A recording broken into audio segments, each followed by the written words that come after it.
지난주 모든 때를 하나님의 아름다운 걸작품으로 사셨나요? 예. 이 시간 밖에서 이 시간 안을 보려니까 우리는 자꾸 이렇게 환경만을 생각하게 되는 거예요. 환경이 아름다운 거, 이것만 생각해요. 근데 다시 한번 느끼는 거는, 여러분, 사람은 참 안 변해요. 아시죠? 예. 그걸 인정해야 아름다운 거예요. 여기 한번 영접했다고 바뀌는 게 아니에요. 그래서 여전히 우리는 하나님의 도우심이 필요합니다. 그러니까 이제 여러분들 실망할까 봐 오늘 하나님은 우리를 반드시 건지신다고 약속하시잖아요. 할렐루야. 예, 우리는 왜 다른 존재가 아닌 하나님의 건지심을 받아야 할까요? 하나님께서는 왜 우리를 반드시 건지실까요? 오늘 랍사기의 두 번째 연설을 통해서 함께 생각을 해보겠어요. 우리는 왜 하나님의 건지심을 받아야 할까요? 첫째로, 우리는 세상의 외침에 너무나도 쉽게 속기 때문입니다. 예루살렘은 지금 아수르군에게 포위되어 있어요. 잊어버리지 않으셨죠? 아수르 왕 사네립이 보낸 랍사게가 예루살렘 성안을 향해 한 차례 일장 연설을 했어요. 하나님만 의뢰하는 히스기야에게 네 의뢰가 무엇이냐 물으면서 조롱했고요. 힘을 합쳐 맞서려는 애굽이 상한 갈대의 지팡이라고 놀립니다. 히스기야가 보낸 세 명의 장관은 이런 말을 백성이 듣는 게 너무 두려워서 제발 유다 말로 하지 말고 아람 말로 해달라. 이 얘기는 제발 우리 나라 말로 하지 말고 영어로 좀 해주세요. 이렇게 부탁을 하지만 랍사게는 단칼에 거절해요. 이 사람이 이제 하버드 박사거든요. 그러니까 단칼에 거절합니다. 그리고는 두 번째 연설을 시작하는데요. 28절부터 읽습니다. 랍사게가 드디어 일어서서 유다 말로 크게 소리질러 불러 이르되 너희는 대왕 아수르 왕의 말씀을 들으라. 왕의 말씀이 너희는 히스기야에게 속지 말라. 그가 너희를 내 손에서 건져내지 못하리라. 또한 히스기야가 너희에게 여호와를 의뢰하라 함을 듣지 말라. 그가 이르기를 여호와께서 반드시 우리를 건지실지라. 이 성읍이 아수르 왕의 손에 함락되지 아니하게 하시리라 할지라도 너희는 히스기야의 말을 듣지 말라. 예, 유다 말로 하지 말아달라고 했는데 더더욱 큰 소리로 유다 말로 외칩니다. 역대하 32장에 보면은 랍사게는 유다 백성을 놀라게 하고 괴롭게 하려고 일부러 그랬다고 해요. 랍사게는요 아주 이분 똑똑한 분이에요. 심리전의 달인이에요. 예. 자, 뭐라고 외치죠? 하나님의 백성인 유다 사람의 제일 의무가 뭐예요? 들으라 이스라엘아 여호와의 하나님의 말씀을, 이게 주제잖아요. 그런데 랍사게가 유다인에게 큰 소리로 외치는 명령, 대왕 아수르의 왕의 말씀을 들으라. 예. 아수르 왕 사네립이 지금 무슨 말씀을 했다고 들으라고 하죠? 히스기야에게 속지 말라고 해요. 히스기야는 여호와께서 반드시 우리를 건지실지라 이 성읍이 아수르 왕의 손에 함락되지 아니하게 하시리라고 말하지만 그게 속임수라는 거예요. 그 속지 말고 그 거짓된 말을 듣지 말라는 거예요. 세상을 다스리는 사네립 왕이 군대로 성을 포위한 채 이 말을 전해요. 이 말을 유다 백성은 지금 성 안에 포위된 채 듣고 있어요. 히스기야 왕은 궁궐을 해서 나오지도 못했을 것이죠. 장군도 군대도 아수르 군대에 맞서 아무것도 하지 못하는 형편인데 가뜩이나 쩌렁쩌렁 울리는 랍사게의 큰 외침이 백성 마음엔 더욱 크게 울리지 않았겠습니까? 너무 무서워서 심장이 녹아내리는 듯 했을 거예요. 그러니까 히스기야가 했다는 말은 기억도 잘 지금 안 나는데 큰 소리로 울려 퍼지는 아수르 왕의 말은 너무 맞는 것처럼 들렸을 것이에요. 또 이게 전부가 아니에요. 아수르 왕의 말씀은 위협으로 끝이 나는 게 아니었어요. 31절부터요. 아수르 왕의 말씀이 들으라더니 너희는 내게 항복하고 내게로 나오라. 그리하고 너희는 각각 그의 포도와 무화과를 먹고 또한 각각 자기의 우물의 물을 마시라. 내가 장차 와서 너희를 한 지방으로 옮기리니 그곳은 너희 본토 예, 가나안과 같은 지방, 곧 곡식과 포도주가 있는 지방이요, 떡과 포도원이 있는 지방이요, 기름 나는 감람과 꿀이 있는 지방이라. 너희가 살고 죽지 아니하리라. 여러분, 이거 완전 복음 아니에요? 아수르 왕의 말씀이 뭐예요? 빨리 항복하고 성문 열라. 항복하고는 직역하면은 너희는 나와 함께 축복을 만들라, 이런 뜻이에요. 나오라는 것은, 그러니까 아수르를 대적하기 위해 무장했던 상황을 빨리 해체해라. 그러니까 위기의식에 사로잡혀 있던 남유다 군인들의 마음을 동요시키기에 충분했어요. 아주 이 실력자가 하는 얘기잖아요. 예, 그렇게 항복하고 나오면 무화과와 우물물까지 보장해 준대요. 게다가 새로운 동네로 이사까지 해준다는데, 이사까지 해준다고 하는데, 거기는 어딘가 하면 젖과 꿀이 흐르는 가나안 땅하고 똑같이 곡식과 포도주가 있어요. 그러니까 곡식과 포도주가 있으니까 그걸로 만드는 떡과 포도원이 있고, 그 다음에는 특식인 기름에 감람과 꿀이 있다 그러면서 점층법적으로 여기가 지상낙원인 것처럼 점차적으로 소개를 하니까 이 사람이 정말요 심리전의 달인이에요. 이 전쟁이 심리전이에요. 그래서 결국 어떻게 된다고 해요? 이렇게 되니까 살고 죽지 아니하리라. 네가 내 말만 들으면 죽지 않고 살 것이라고 아주 설득력 있게 설득을 약속합니다. 설득해서 그 살 걸 약속합니다. 그런데 이렇게 새로운 동네로 이사를 가는 이 얘기는 아주 잔인한 아수르 그 이주 정책을 말하는 거예요. 아수르는요, 그동안 군인들에게 그 피정복민의 여자들을 욕보이게 하고는 모두 옷을 벗겨가지고 포박하여서 서로 뒤섞어가지고 민족의 정체성을 다 말살시켜가지고 누가 어떤 백성인지 모르는 거예요. 내가 코리아인지 일본인지 중국인, 그래서 반란을 방지하기 위한 아주 잔인한 이주 정책을 썼어요. 그러니까 오늘 이 랍사게의 이 말은 모두 새빨간 거짓말이에요. 유다 백성 불과 21년 전에 북이스라엘이 아수르에 망한 것을 너무 잘 알고 있어요. 아수르 하면은 그냥 너무 트라우마예요. 우리의 형제 나라가 망했잖아요, 그죠? 지금 당장이라도 아수르 군대가 성을 부수고 들어와 다 죽을 것처럼 느낍니다. 그런데 지금 항복하면 새로운 곳에 이사해서 잘 먹고 잘 살게 해준다니까. 게다가 세계 최고의 강대국인 그 강대국의 수장께서, 이 대왕께서 자기들에게 직접 살고 죽지 아니라 하고 친히 약속을 해주니까 이게 황공무지로소이도가 되지 않겠어요? 황공하죠? 한마디로 지금 말할 것 같으면 미국 비자를 준다는 거야. 아수르 비자를 주겠다는 거야. 아수르에게 항복한 지금 아수르 백성이 된 사람들이 도리어 너무너무 지금 부럽지 않겠어요? 요새 미국에서 다 쫓아내는데 거기 비자를 갖고 있는 사람들 얼마나 부럽겠어요. 그렇지 않은 사람 찾기가 더 어려웠을 거예요. 이렇게 한편으로는 우리를 두렵게 하고 한편으로는 부럽게 하는 게 세상의 외침이고 세상의 큰 외침이에요. 세상의 외침은 우리를 우리 자리에서 떠나게 만드는 소리예요. 하나님을 의뢰하는 자리에 두려움을 확 심어서 떠나고 싶게 만들어요. 하나님께서 주신 기업을 감사히 누리는 자리에 부러움을 잔뜩 넣어서 하나님을 떠나고 싶게 만들어요. 외침이 크면 클수록 떠나고 싶은 마음도 커집니다. 근데 이렇게 두려워지고 부러워지는 게 뭐예요? 속는 거예요. 진리는 하나님 말씀에 있잖아요.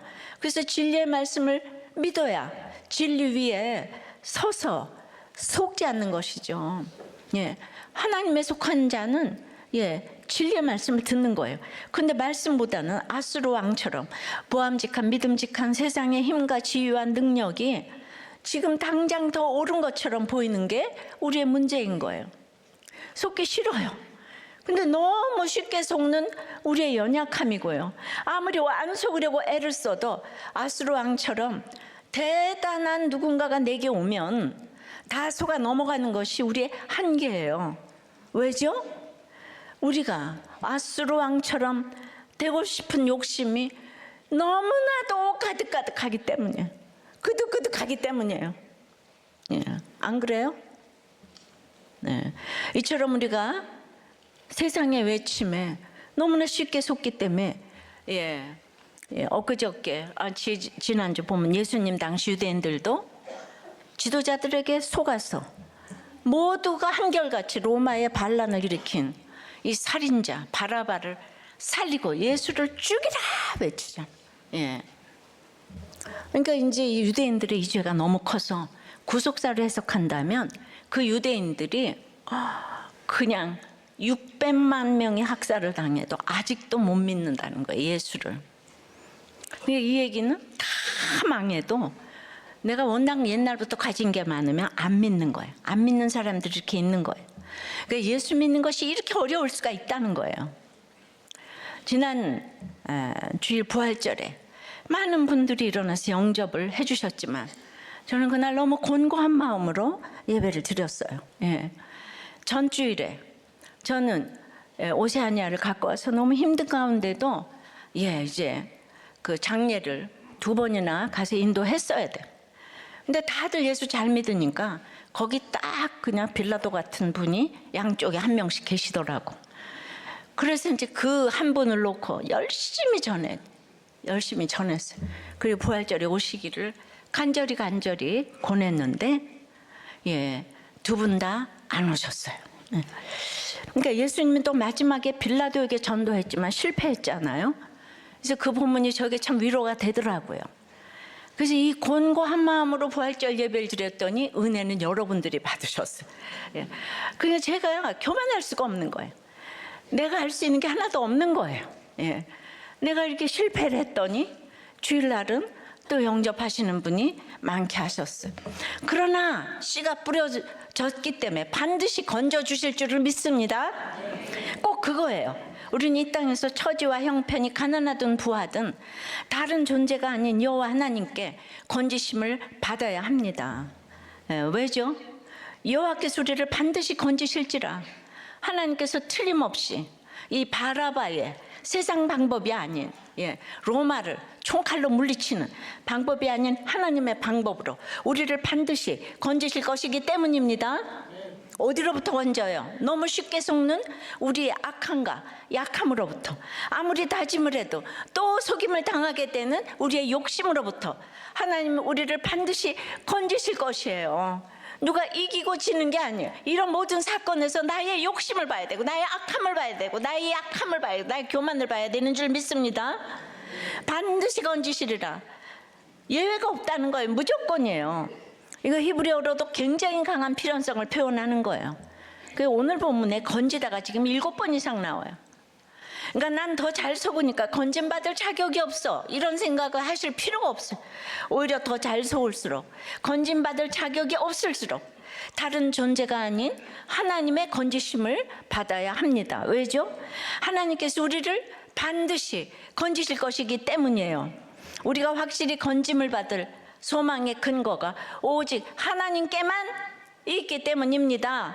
따라서 여러분, 뉴스에서 들려오는 이야기, 주변 사람들의 말, 내 안에서 솟아오르는 여러 인본적인 소리 등 나를 향해 크게 외쳐서 두렵게 하고 부럽게 하는 모든 세상의 외침을 들으면서 지금 갈등하고 계세요? 이런 자신이 너무 한심하고 어리석게 여겨지십니까? 너무 쉽게 잘 속아서 스스로에게 절망하고 좌절합니까? 오히려 그런 연약함과 죄악 때문에 오직 하나님의 건지심을 받을 확실한 이유가 되는 것입니다. 적용 질문이에요. 나를 두렵게 하고 부럽게 하는 세상의 외침은 무엇이에요? 그 외침에 속아서 하나님이 나를 세우신 자리를 떠나려 하는 내 연약함을 고백합니까? 그 외침을 듣고 지금 내가 서 있는 자리를 떠나고 싶은 것이 속임당하는 것임을 인정합니까? 그 두렵고 부러우니까 이혼하고 자살하고 사표 내고 이러는 거예요. 내 자리를 자꾸 떠나고 싶은 거예요. 떠나면 안 되는 거예요. 모든 때를 아름답게 하신 것은 갑자기 남편이 잘해주고 아내가 잘해주고 애가 공부 잘하고 이런 게 아니라는 거예요. 이 구속사적인 해석을 잘 하셔야 되는 거예요.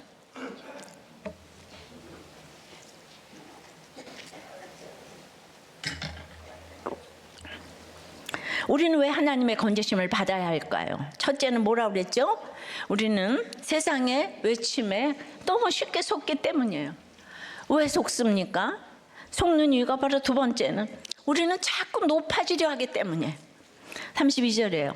히스기야가 너희를 설득하여 이르기를 여호와께서 우리를 건지시리라 하여도 히스기야에게 듣지 말라. 아수르는 또 듣지 말라고 해요. 아무리 히스기야가 여호와께서 우리를 건지시리라고 설득해도 듣지 말라는 거예요. 그건 속임수고 거짓말이라는 거예요. 그러니까 여기도 저 목사 말을 듣지 마라. 내가 오늘만 오고 안 올 거야. 넌 목사한테 넘어가면 안 돼. 이러고 오신 분이 한 분이라도 계시면 오늘이 마지막이라니까. 나는 꼭 너무 점쟁이 같지 않아요? 이것은 얼핏 보면 히스기야를 욕하는 것 같아요. 그러나 아수르의 본심은 더 큰 데 있습니다. 33절 4절에 민족의 신들 중에 어느 한 신이 그의 땅을 아수르 왕의 손에서 건진 자가 있느냐? 하맛과 아르밧의 신들이 어디 있으며 스바라임과 헤나와 아와의 신들이 어디 있느냐? 그들이 사마리아를 내 손에서 건졌느냐? 아수르는 당시 중동 지역의 대부분을 점령한 초강대국이었어요. 사네립은 아수르 왕들 중에서도 많은 전쟁을 치르며 큰 승리를 얻었습니다. 아주 큰 반란을 여러 차례 진압했어요. 동쪽의 바벨론부터 서쪽의 블레셋까지 다 제압을 했어요. 지금 유다를 쳐들어온 것도 히스기야가 아수르로부터 독립선언을 했기 때문이에요. 그러고는 유다 모든 견고한 성읍들을 다 점령했어요. 랍사게가 말하는 것처럼 사네립은 대왕, 킹 오브 킹 맞아요. 근데 사네립이 많은 승리를 통해 얻은 것은 무엇이죠? 이거 잘 들어야 돼요. 포로, 아주 그냥 인질들, 돈, 땅 많이 얻었겠지만 영적으로 제일 중요한 게 있어요. 뭐를 얻었겠어요? 이 사람은 얻으면 얻을수록 바로 교만입니다. 그는 이기고 또 이기는 경험을 하면서 이 세상 그 누구도 이 세상 그 어떤 신들도 자기 적수가 될 수 없다고 확신하게 되었어요. 자기가 세상에서 제일 센 존재이고 세상의 중심이라고 자신했어요. 예루살렘 백성이 이 사실을 더 확실히 인식하도록 전 세계에서 지금 사마리아로 이주해서 살고 있는 여러 민족을 거론합니다. 하맛, 아르밧, 스발와임, 헤나, 아와 전부 저 먼 곳으로부터 사마리아로 이주된 민족이라는 거예요. 우리 북이스라엘의 수도 사마리아, 거기가 좋은 줄은 알아서 예루살렘 성이 있으니 거기로 다 왔다는 거예요. 누구의 명령으로? 아수르 왕 사네립의 명령으로 그 많은 나라들이 전부 이주를 했다는 거예요. 그러니까 결국 사네립의 교만은 어디를 향합니까? 35절이에요. 민족의 모든 신들 중에 누가 그의 땅을 내 손에서 건졌기에 여호와가 예루살렘을 내 손에서 건지겠느냐 하셨느니라. 지금 사마리아가 내 수중에 들어왔는데 사네립에겐 여호와 하나님도 자기에게 굴복한 여러 신들 중 하나일 뿐인 거예요. 이스라엘을 하나님이 그 아수르 눈에는 하나님이 이스라엘이라는 그 땅, 그 신에 불과해요. 자기가 그 신보다 강하다는 확신이 있으니까 하나님을 알지 못하고 무시하고 교만의 끝은 하나님을 대적하고 무시하는 거예요. 하나님을 믿는 사람이 날마다 하나님이 밥 먹여주냐? 야, 하나님을 믿으니 나를 믿어라. 이제 이래요, 모든 식구들이. 이것이 과연 사네립만의 문제일까요? 아니죠. 우리는 언제든 환경만 갖춰지면 높아질 만반의 준비를 하고 있는 것이 우리 모두의 문제인 거예요. 교만한 환경은 사람마다 달라요. 상대적인 거예요. 그러나 교만한 마음 자체는 우리 모두에게 동일하게 주어져 있어요.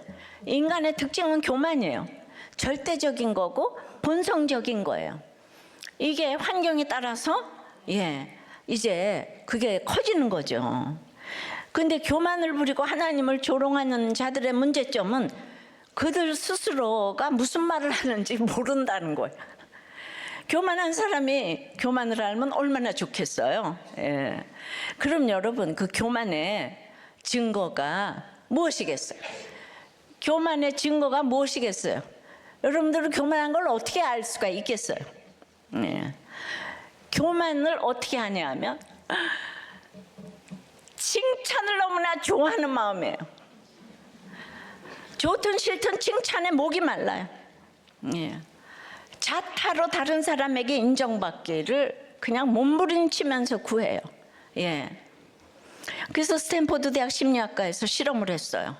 참가자들에게 자신의 선행에 대해서 기록하고 한번 칭찬을 해봐라, 자신을 이제. 그리고 이어서 다양한 도덕적 선택을 할 기회를 주었어요. 예. 야, 이렇게 어려운 사람이 있을 때는 어떻게 해야 되냐, 도와줘야 되냐 말아야 되냐서부터 뭐 준법 정신부터. 그랬더니 어떤 결과가 나왔는지 아세요? 칭찬하기 전보다 못한 선택을 했다는 거예요. 도덕적으로 퇴보했다는 거예요. 자기가 자신을 칭찬하는 순간 자신이 좋은 사람이라는 확신이 생기고, 그 확신이 이후 자기 선택에 오히려 부정적으로 작용했다는 거예요. 나는 좋은 사람이니까 어떤 선택을 해도 괜찮아. 난 좋은 사람이니까 내가 이혼하는 것에 누가 말을 할 수가 없어. 나는 좋은 사람이니까 사표를 내도 되는 거야. 이렇게 생각했다는 거예요. 연구자들은 이 현상을 도덕적 면죄부 효과라고 불렀어요. 그 칭찬이 자기 행동에 대해 면죄부를 준다는 거예요. 칭찬은 고래도 춤추게 한다. 어렸을 때는 그렇기도 해요. 그러나 날마다 칭찬만 받으면 나중에 비난에 직면을 못하는 거예요. 그러니까 날마다 그냥 호호 불어가면서 키우는 것만이 좋지 않아. 그래서 우리는 큐티를 하면서 하나님께 꼬지람을 날마다 받아야 되는 거예요. 꼬지람을 받아보지 못한 사람들은 이제 자꾸 자기 행동에 면죄부를 주는 거예요. 그러니까 칭찬도 결국 욕구라는 거예요. 채워지면 그만인 욕구예요. 아니, 채워지면 오히려 더 큰 것을 요구하게 되는 욕심이에요. 그래서 모든 사람에게 인정받으려고 하고, 칭찬받지 못하면 못 견디고, 조그만 비난도 참지 못하고, 나아가 하나님으로부터도 인정만 받으려고 하고, 심지어 하나님도 자기가 판단하려고 하는, 하나님 따위가 뭘 알아, 이렇게 되는 거예요. 모든 걸 다 갖추게 되면은 이제 아수르왕 같은 존재가 되는 거예요. 하나님 따위가 예루살렘을 내 손에서 구할 수 있겠어? 예. 그런데 이제 우리는 항상 더 나가서 구속사라는 거는 누구 욕하려고 성경 읽는 게 아니야. 아수르왕도 하나님께서 건져주셔야 할 죄인 아닙니까? 이 더 깊은 죄의 늪에 빠져 있으니까 오히려 하나님께서 더욱더 건져주셔야 하지 않겠어요? 교만한 사람은 자신이 눈이 멀어서 자신이 건진받아야 될 존재라는 것을 모르지만 사실은 그도 구원받아야 할 죄인인 거예요. 아수르왕이 나와 상관없는 사람일까요? 아니에요. 우리 내 옆에 아수르 같은 사람이 있어요. 근데 그 아수르왕 같은 환경에 있지 않을 뿐 마음은 똑같아요. 기회만 되면 자꾸 칭찬받으려고 하고 높아지려고 해요. 하나님도 내 손 안에 내 머릿속에 두고 싶어 하는 거예요. 하나님이 어떻게 나한테 이러실 수 있어? 근데 우리는 그걸 다 동경해요. 최고의 권력과 높아지고자 하는 데는 끝이 없는 거예요. 히틀러도 그냥 투표의 압도적인 투표에 의해서 당선이 된 사람이에요. 근데 독일 백성들은 구세주라고 불렀어요, 히틀러를. 그러니까 우리는 부안해동 되는 게 있어요. 그러니까 이제 그렇게 올라가게 되면 이제 예루살렘을 내 손에서 건질 수 있겠어? 이렇게 되니까 유대인들을 이렇게 죽이려고 했잖아요, 그죠? 그러니까 하나님이 어떻게 나한테 이러실 수 있어? 잘났으니까. 하나님이 어떻게 나한테 이러실 수 있어? 이런 마음은 곧 랍사게가 여호와가 예루살렘을 내 손에서 건지겠어? 하는 말하고 똑같은 거예요. 하나님이 어떻게 이러실 수 있어? 하나님 따위가 내 손에서 건질 수 있어? 이게 똑같은 교만과 열등과 이거 다 똑같은 얘기예요. 그러면 우리는 다른 존재가 아닌 하나님의 건지심을 받아야 돼요. 하나님이 아니면 누가 우리를 이 곤고한 형편에서 건져주시겠어요? 하나님만이 건져주실 수 있는 거예요. 그래서 오늘 말씀으로 약속하세요.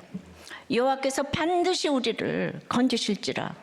이번에 큐티인의 시편 35편 4절에도 내가 여호와께 간구하면 내게 응답하시고 내 모든 두려움에서 건지셨도다 하시죠.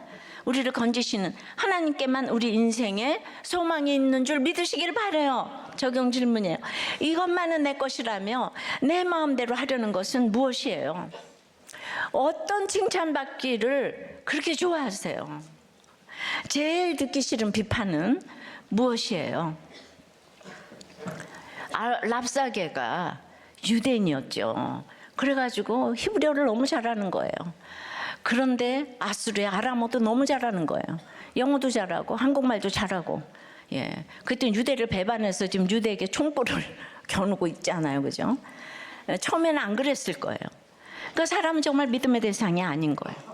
하여튼 높아지고자 하는 것은 끝이 없는 것 같습니다. 근데 랍사게 같은 여성을 한 분 내가 이제 소개를 하려고 해요. 웬디 덩인데 이 중국에 이제 산둥성에 지난시 아주 가난한 집에서 태어났어요. 그러니까 한 60여 년 전에 얼마나 가난했겠어요, 중국이. 그랬는데 그러니까 그냥 야망, 어떻게든지 자기는 성공해야 돼. 근데 아주 영특했어요. 공부를 잘하고 특별히 우연히 그 뉴욕 타임스스퀘어 사진을 보고 저 미국에를 가야지 내가 성공한다. 영어를 열심히 공부했습니다. 그래가지고 광저우 의대에 진학을 했어요. 굉장히 똑똑하죠. 근데 이제 웬디 덩의 인생 첫 목표는 그래서 미국 영주권 따긴 거예요.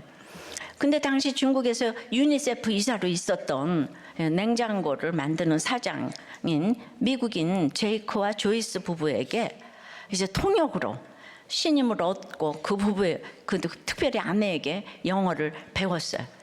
미국을 너무 가고 싶어 하니까 이들이 미국으로 갈 때 웬디 덩의 후견인이 돼가지고 미국으로 데리고 와서 같이 살았어요. 그래서 캘리포니아 주립대학을 진학을 하게 했는데 와, 이 웬디 덩이 그냥 불과 1년 만에 그렇게도 고맙게 해준 제이크의 재력을 보고 52살에 재력을 보고 제이크를 그냥 유혹해가지고 그 엄마 같은 조이스를 배반하고 이혼시키고 결혼을 한 거예요. 30년 차인데. 근데 그렇게 살았으면 모르겠는데 그 2년 만에 시민권을 땄잖아요. 목적을 이룬 그녀는 또 이제 그 남자하고 안 살죠. 그래가지고 다른 남자하고 또 외도를 해가지고 이혼을 했어요. 그러니까 이 제이크는 그 2년 동안 살려고 평생 살아온 부인을 버리고 아유 그랬는데 그냥 이제 돈도 생겼잖아요. 이제 더욱 큰 돈과 명성을 얻고자 예일대 경영학 석사 이것도 들어가기 어려워요. MBA를 했잖아요. 그래가지고 그냥 언론 재벌 루퍼트 머독에게 와인잔을 딱 쏟음으로 접근해가지고 거기 31살에 68살인 그와 또 결혼을 했어요. 가지고 딸 둘을 낳고 14년 만에 그것도 이제 인공수정으로 해서 그래가지고 이제 이 언론이 다 대통령 총리 만들더라고요. 그래서 영국 총리를 이제 되는데 너무 도와준 토니 블레어 영국 총리 있잖아요. 그 너무 가깝게 지냈는데 딸의 대부이기도 했는데 그만 토니 블레어하고 또 불륜이 일어나가지고 물경 그냥 2조를 받고 이혼을 했다는 거. 2조. 우리 요새 천문학적인 숫자 그 2조 알죠?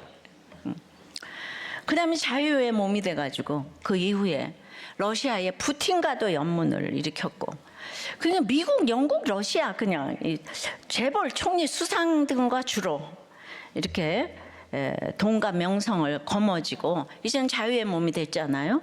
그러니까 늘 그렇게 30년 후에 사람하고 결혼을 하더니 이제는 또 30년 아래에 또 남자들하고 이렇게 지금 또 뭐 남친과 또 17살 아래 늘 도와주던 자를 배신하고 외도를 밥 먹듯이 하는 것이 이 랍사게가 유대인이었지만은 이제 아수르의 최고위직이 되어서 재물과 명성을 거머쥐고자 하는 것과 같은데요.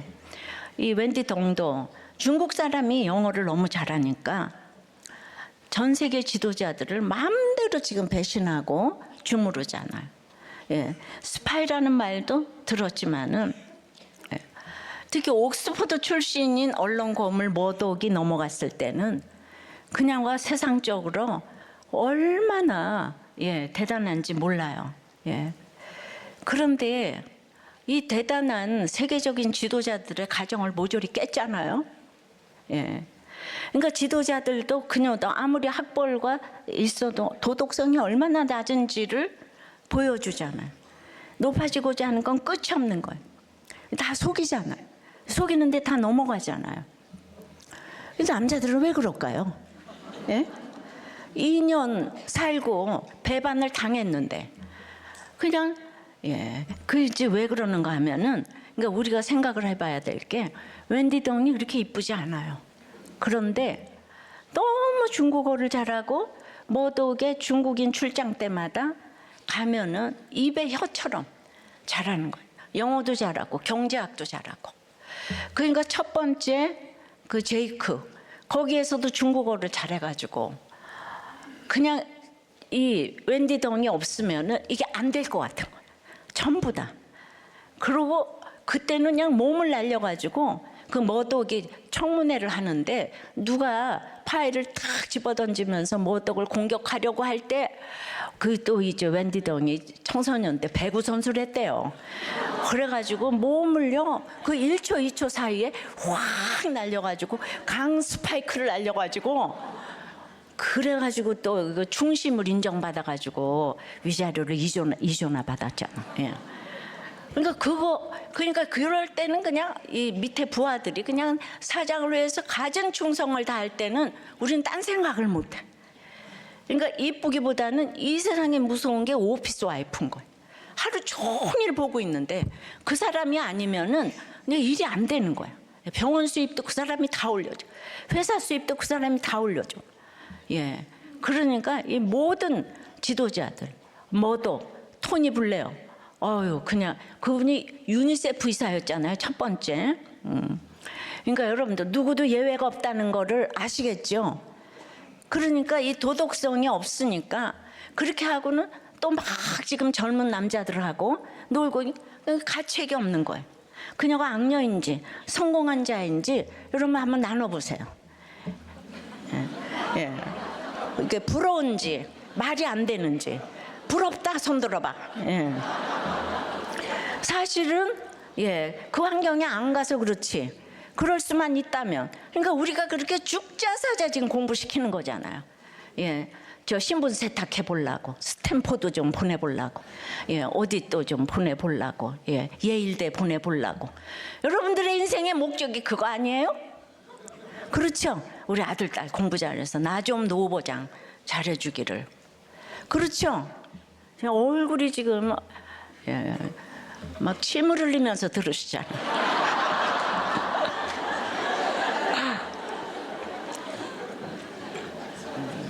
그러니까 정말 지도자라고 우리가 믿음의 대상이 없는 거예요. 그렇다고 우리가 마음대로 또 어떻게 할 수 있는 것도 아니잖아요. 그러니까 우리는 그냥 진짜 기도할 수밖에 없는 거예요. 자, 우리는 왜 하나님의 건지심을 받아야 할까요? 첫째, 우리는 뭐예요? 세상의 외침에 너무 두렵고 부렵고 속기 때문이에요. 근데 속는 이유가 둘째는 우리는 그냥 자꾸 높아지려 하기 때문이에요. 그냥 거기에 가장 속는 게 칭찬이에요. 칭찬에 속는 거예요. 나도 속고 남도 속고 다 속고 온 집안 식구. 칭찬이 좋은 게 아니에요. 자고로 아버지한테 두드려 맞은 사람이 잘 되는 건 아시죠? 예? 보면은 어렸을 때부터 인간이 악해가지고 좀 두드려 맞아야 돼. 예. 그런데 그렇다고 또 여러분들 그렇다고 두드리라는 건 아니고 몰라서 다 두드려 맞았지. 근데 그래서 주님을 만난 거죠, 그죠? 예. 예. 근데 우리는 이것도 저것도 전적으로 무력하기 때문에 여호와를 여호와가 건져 주셔야 돼요. 36절입니다. 그러나 백성이 잠잠하고 한마디도 그에게 대답하지 아니하니 이는 왕이 명령하여 대답하지 말라 하였음이라. 랍사게의 말을 다 들은 백성의 반응이 뭐예요? 침묵이에요. 잠잠하고 한마디도 대답하지 않았어요. 그런데 성경은 이 침묵이 히스기야 왕의 그 양육에 따른 적용이라고 지금 하는 거죠. 종교개혁 했잖아요. 왕명에 순종해서 적용하는 것이면 백성이 할 수 있는 최선이죠. 근데 최선이 지금 뭐예요? 오늘 침묵이에요. 아무것도 하지 않는 것, 아무 말도 하지 않는 것. 역설 아니에요? 할 수 있는 최선이 아무것도 하지 않는 거라는 거예요. 이러한 백성의 침묵은 무엇을 상징해요? 세상의 큰 외침과 거대한 교만 앞에 선 성도의 전적인 무력함을 상징하는 거예요. 아수르 군대 같은 세상의 유혹과 공격도 힘들지만 뭐 바깥에서 찾을 필요가 없어요. 우리 안에서부터 날마다 총궐기하는 죄악의 군대에 맞서 우리가 할 수 있는 게 하나도 없어요. 예. 여러분 지금 2조가 왔다 갔다 하죠. 2조. 예. 내가 2조라면은 생명이라도 다 걸겠다. 지금 이제. 그치만은요. 잠시 후에 우리 다 죽잖아요. 2조 못 쓰고 가잖아요. 예. 근데 뭐예요, 결론이? 그 자녀들에게, 그 딸들에게 줄 수 있는 게 뭐예요? 여러분들이 너무 지금 묵상을 하기 때문에 내가 중간에 다시 한번 설명을 해줘야 됩니다. 2조. 이렇게 전적으로 무력한 우리 자신의 모습을 믿음의 눈으로 볼 때 어찌 애통하지 않을 수 있겠어요? 스스로 너무 부끄럽고 수치스럽고 답답하고 이제 슬프고 하나님께 너무너무 죄송하고 진짜 뵐 면목이 없어요. 그래서 이제 너무 무력한 것에 대해서 애통함을 보여주는 사람이 37절에 등장을 하네요. 이에 hil기야의 아들로서 왕국 내의 책임자인 엘리야김과 서기관 셈나와 아삽의 아들 사관 요아가 옷을 찢고 히스기야에게 나아가서 랍사게의 말을 전하니라. 엘리야김과 셈나와 요아 이 세 사람의 장관이 옷을 찢고 나와서 찢은 게 아니고 찢고 이 수동령이에요. 이 세 사람은 온 나라에서 가장 똑똑한 사람이에요. 국가대표예요. 근데 아수르 국가대표 랍사게 한 명에게 완전히 케업해 당했어요. 랍사게가 19절부터 35절까지 혼자 떠들고 있는 동안 엘리야김과 셈나와 요한은 뭐 했습니까? 그냥 가만히 듣고만 있었어요. 딱 한마디 하긴 했죠. 뭐죠? 그 유다말 말고 아람말로 좀 해주면 안 돼요. 요 한마디밖에 할 줄 아는 말이 없어요. 예, 그렇게 일방적으로 얻어맞고 나서 두드려 맞고 나서 한 일이 자기 옷 찢은 거예요. 적극적인 슬픔과 분노의 표현이라기보다 대응도 못하고 모욕당한 초라한 상태로 수치와 부끄러운 모습 그대로 왕 앞에 나아간 거예요. 외교 술에 능한 랍사게를 이 무능력한 남유다 관리들과 대조시키면서 남유다가 최후의 협상을 통해서도 지금 실패했다. 예, 그게 나가서 들을 말만 전한 게 아니고 히스기야에게는 그래도 솔직하게 얘기할 수 있었던 것 같아요. 찢은 옷을 그대로 입고 엉엉 울면서 당한 일을 다 고했어요. 우리는 죄악의 큰 외침과 높은 교만함에 압도돼요. 아무것도 할 수 없는 전적인 이 무력함 때문에 절망해요. 이 무력함에서 해야 될 것이 무엇이에요? 바로 옷을 찢는 회개예요. 찢은 옷을 그대로 입고 이 모습 이대로 하나님께 나아가서 모두 고하는 것이 예배예요. 찢긴 마음, 깨진 자존심, 실패한 열심, 아무것도 남지 않은 빈손, 이 모든 것을 하나님 앞에 다 구하는 거, 이것이 바로 진정한 예배예요.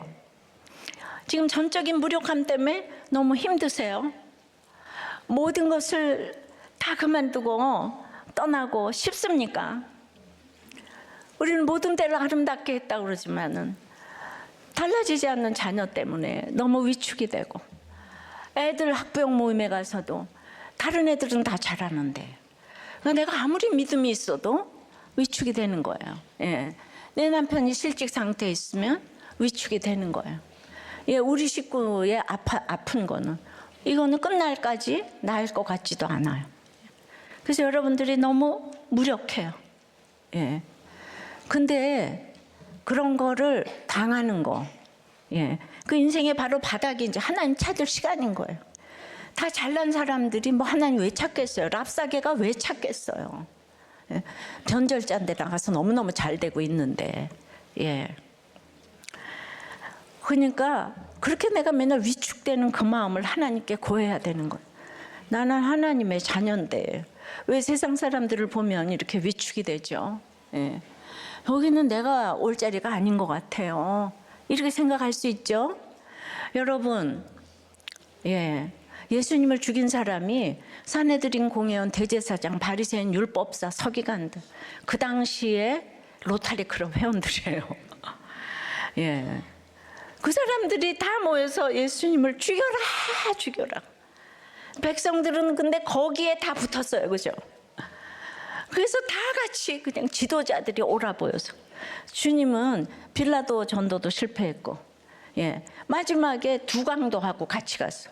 두 강도 중에서도 한 강도만 인정을 했어. 근데 그 강도하고 주님은 말을 섞었어요. 네가 나와 함께 오늘 낙원에 있으리라.